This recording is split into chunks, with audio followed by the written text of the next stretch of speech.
Well, I mean, of course, I'm no spring chicken. I'm 37, so it's not like I've got 10 years ahead of me. And there's certain fights that I want.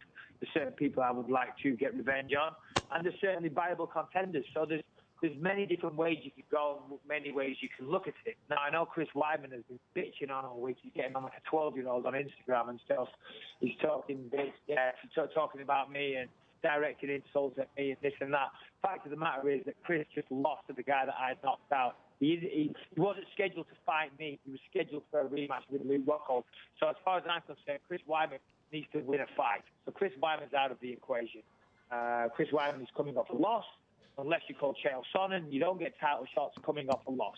So, Chris needs to go away and win a fight, maybe beat Luke Rockhold, beat somebody, but he needs to win a fight. Jacare, of course, is a very, very viable contender. So, he's certainly in the running. A rematch with Luke Rockhold, again, I think that Luke should rematch Chris.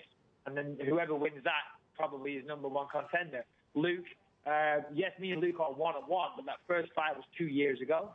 And this rematch wasn't even close. I knocked him out in 3 minutes, knocked him out cold. So maybe Chris and Luke, they have the match that was scheduled, and the winner of that becomes number one contender. Of course, there has been talk of Dan Henderson, which kind of came out of the blue.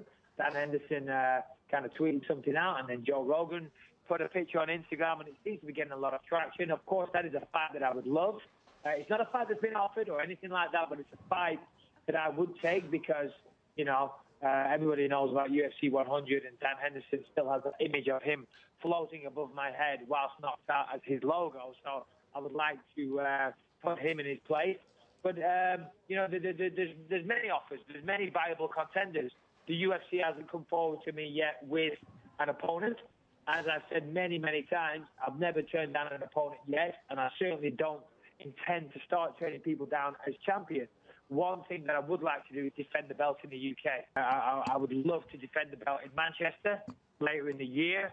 And then also I believe there's some other people floating around there as well, some potential super fights, as you say, fighting George St. Pierre, the great George St. Pierre. And, of course, for the title of who has the most wins in UFC history, I mean, that alone is a fantastic tagline and great promotion. So, and of course, the numbers would be fantastic with George St. Pierre. He's a massive proven draw, and at the end of the day, we're all trying to generate as much money as possible.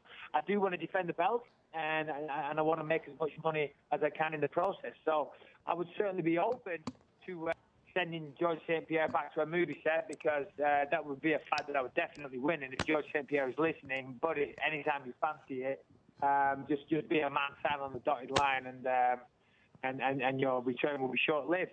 But whether it's George St. Pierre, Dan Henderson, Jacare Souza, whoever it is, please line them up and I will knock them down. I had heard a couple of little rumors and whispers. I got a couple of text messages from people saying, hey, I'm hearing a rumor that GSP wants to fight you. And to be honest, I've got nothing but the greatest respect for George. George is, I always said this years ago in many of the interviews that I did, George is a consummate professional.